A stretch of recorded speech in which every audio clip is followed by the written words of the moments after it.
Merry Christmas Eve, everybody. I wish we had some lighthearted news to bring you, but we live in hell and I don't.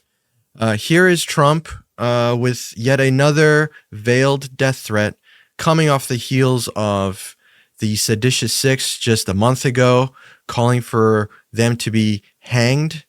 His remarks from Rob Reiner from just a week or so ago, saying that he died of TDS, a horrific death that was caused by his own son stabbing both of his parents to death. Just atrocious stuff, and Trump had to go in there and make it worse. Well, we've got another one for you guys. Stephen Colbert is a pathetic train wreck with no talent or anything else necessary for show business success. Now, after being terminated by CBS but left out to dry, he has actually gotten worse, along with his non-existent ratings. Stephen is running on hatred and fumes, a dead man walking. CBS should, quote, put him to sleep. Now, it is the humanitarian thing to do. Mike, another day, another veiled death threat from Trump. What do you make of the latest? I think that this is just another example of a situation where the right is going to sit here and pull back and say, oh, he's joking. It's a joke. Come on. It's not a real threat, blah, blah, blah. But he's able to make these threats over and over and over. And nobody seems to really do anything about it, because just imagine, like, if another president had said these things about Joe Rogan, for example, people would be up in arms if Obama or Biden or, even Bush or somebody said anything about this towards a right-wing comedian. And to use especially that language in this time of all times, because we've got, like, for example, when the senators in Minnesota were killed, there was not a word from this administration, no press release, no memorial service. There was no flags at half-mast, none of that. Trump didn't even call the governor and, give condolences or anything. But after Charlie Kirk's death, the right set this, like, massive bar for, we must be respectful of dead people, especially those who are political victims. And we can't encourage political violence, even to the slightest, tiniest degree. You can't do it. Not even joke about it. Not allowed. And then, as you pointed out with Rob Reiner, Trump went straight for the jugular with with Rob saying crazy, unhinged shit. And thankfully some on the right called him out and were actually consistent for once, but for the most part, they've been generally silent on that as well. And now you've got him coming after just Stephen Colbert. And I know that he just, truthed this the other day, but, I'm betting we're not going to see much backlash. We're going to see even less than Rob Reiner, especially because people already don't like Stephen Colbert because of his left-leaning views and whatnot. So it's going to be easier for them to ignore this and to downplay this. But to have the sitting president not only sitting around tweeting about, ratings on TV like it matters to him as the president and to us as a country, but also to sit around making veiled threats, especially because he's a political enemy. He's not just a late night host who makes fun of him. He's a political enemy in the eyes of Trump.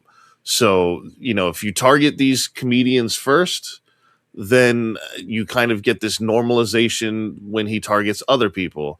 So we can't stand for any of it. I think it is pretty stupid that it's even happening, but this is Trump. And I just want to see people call it out for what it is. We can't sit by and just let him make threats over and over and over again because he uses double entendres and just say, oh, well, he didn't mean it or this and that, because clearly every time he does this, he marches forward towards his initial threat anyway. And people just sit there and go, what? How did this happen? How do we, where did this come from? He would never do that. And he just does it again and again and again. Yeah, and I just want to show you guys something really interesting. I saw Brian Krassenstein on X. He basically tweeted a parody, or, it's essentially Trump's exact words, almost verbatim. in targeting Trump himself, and the replies on this are quite telling. So Brian Krassenstein writes, "Trump is a dead man walking. America should, quote, put him to sleep now. It is the humanitarian thing to do." Pretty much verbatim what Trump said about Stephen Colbert. And obviously the comments in here, the right wingers, "You must be on drugs. It's not a normal talk. You're a sick human being. Wow, Brian threatening the president. Wrong move, bud. Such violent rhetoric has no place in our political discourse. Wow, this dude is threatening the president on X. Elon Musk, I think this is probable cause to have his account shut down. Yeah. Do you plan on orchestrating an assassination of the like all of these comments are exactly what Brian was pointing out as this is never said about the president. Like the same type of language used by a normal person to someone else is getting all of this heat, all of this pushback, as it should, as it rightfully should. But when Trump does it, the person with the loudest megaphone in the world, the person who has the most eyeballs on the stuff he says of all time, doesn't get a peep from the right about his violent rhetoric. Make it make sense, Mike. The only way that I can explain it is that it's a cult. I mean, this is similar to cult leaders where the cult leader is very charismatic. They've got a very big personality and there's some sort of gravitas there.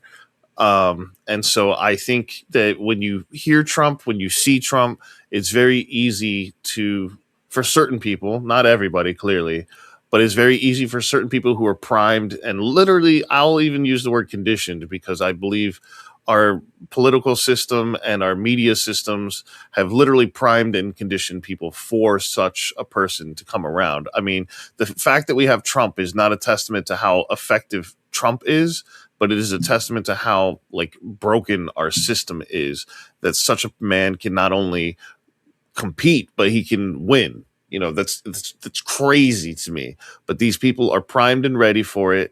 And like you said, with Brian Krassenstein kind of putting out this example, and people have this massive backlash, it's going to be night and day because he could say, "Oh, I'm joking," blah, blah, blah, "I'm joking," but nobody's going to take it that way. Everybody sees it for the threat that it is. Meanwhile, when Trump says it, it's, come on, he's a funny guy. He tells jokes, and it's just not the same. So I think that this is why we need to focus on what Trump says and not how he says it. Or, let's not you can't just hold this thing of, oh, he's a funny man in there because, literally at his rallies, he was calling for political violence then too. He was telling people, punch people, kick them, blah, blah, blah. If you go to jail or you get in trouble because of violence that you commit at my rallies, he even said, "I will bail you out. I will pay for your lawyers," blah, blah, blah. So he's, again, encouraging violence, not just denouncing violence, not just, not hyping up violence, but he's encouraging violence. And then every time there's always the excuse of, look, if you get in trouble, if you're afraid of getting in trouble, I will protect you.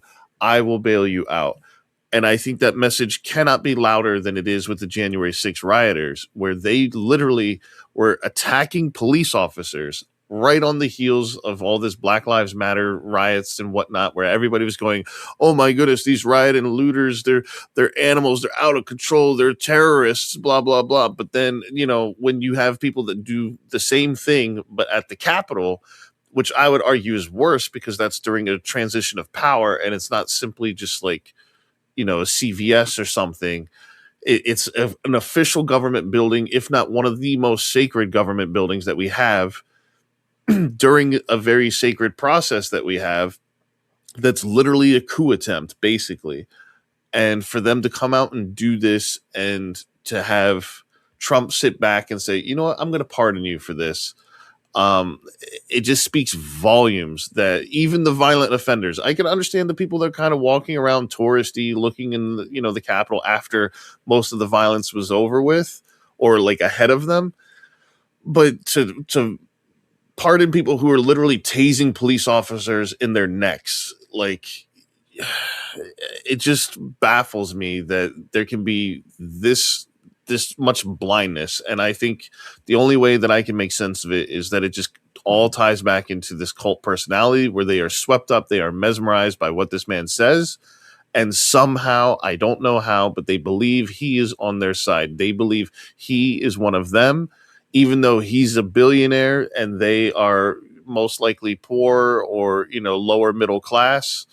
I don't know how anybody can think that he represents them or he cares about them, but they do.